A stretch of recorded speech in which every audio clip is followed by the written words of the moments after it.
मित्रांनो, आज मी पसायदान याचे तुम्हाला मराठीत एकदम सुलभ आणि सरळ सोप्या भाषेमध्ये चटकन असे अर्थ सांगणार आहे. श्लोक आहे, आताम विश्वात्मके देवे येणे वागणे तोषाम वे तोषाणी मज द्यावे पसायदान आहे. जे विश्वाचे जे देव आहे, जे कणाकणामध्ये जे ईश्वराचे अस्तित्व आहे, त्यांच्याकडे महाराज एक दान मागत आहेत की तुम्ही माझ्या वाणी ही तुमचीच उत्पन्न झालेली आहे आणि तुमच्यामुळेच माझी वाणी देखील चाललेली आहे आणि तुम्ही विश्वाचे देव आहेत. तुम्ही कणाकणामध्ये वास्तव्य केलेले हे सत्ता, हे ईश्वरीय सत्ता मला एक दान द्यावे. जे खळांची व्यंकटी सांडो त्या सत्कर्मी रती वाढो भूताम परस्परे पडो मैत्र जीवांचे.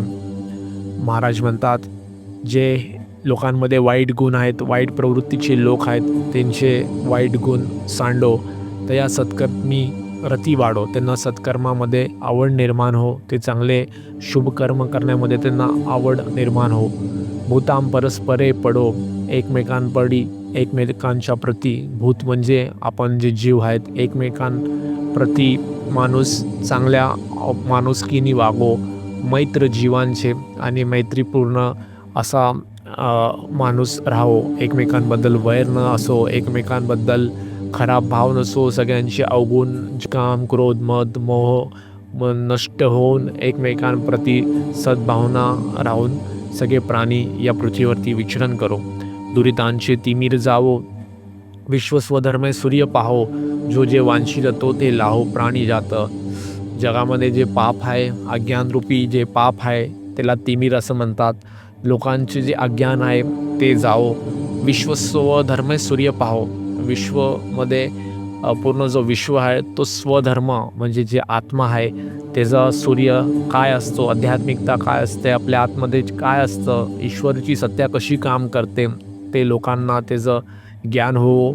जो जे वांछील तो ते लाहो, जे लोक मागतील, धर्मनिष्ठ जे आचरण करतील, जे मागतील, जे वांछतील, इच्छा करतील, ते त्यांना भेटो प्राणी जातं, संपूर्ण प्राणी जाताला. वर्षत सकळ मंगळी ईश्वरनिष्ठांची मान दियाळी, अनवरत भूमंडली भेटतू या भूताम.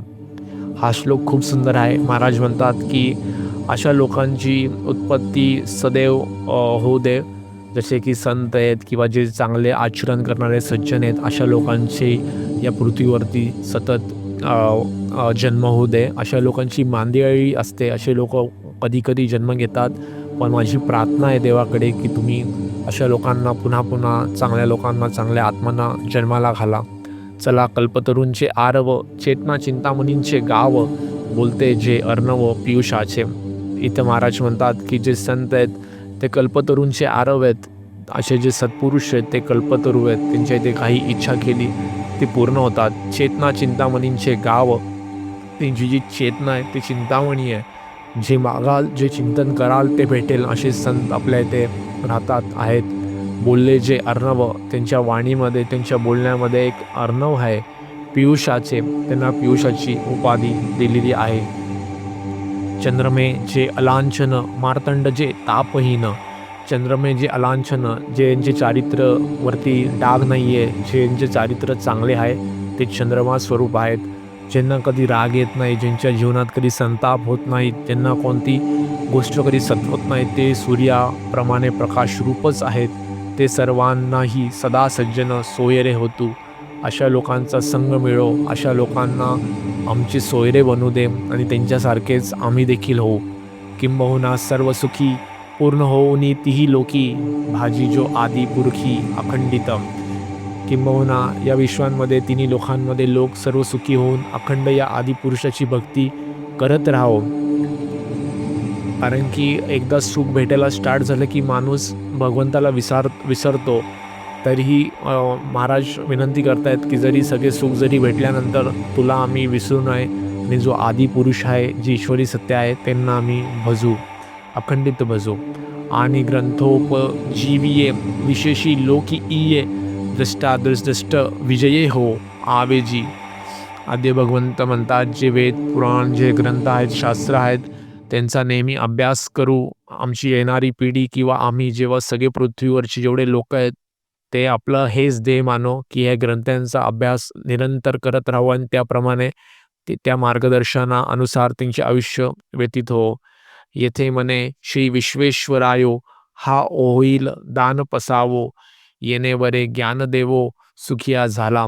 हे विश्वेश्वराया, हे जगाच्या माय-बापा, तू जेव्हा म्हणशील ना, की हे दान दिले, तेव्हाच हा ज्ञानदेव चिरंत सुखी होईल, चिरंतन सुखी होईल. आता शेवट महाराज म्हणतात, की जेव्हा तुम्ही हे मला दान देणार ना देवा, सगळे लोकांचं अज्ञान तिमिर नष्ट होईल, सगळे लोकं सन्मार्गी लागतील, सगळे लोकं सुखी संपन्न राहतील, सगळ्यांमध्ये ताप, संताप दूर होतील, सगळे संतांच्या चरणी संतांचे चरण लाभतील. भारतभूमीवरती चांगले आत्मा, चांगले संत लोकं जन्म घेतील आणि असे जेव्हा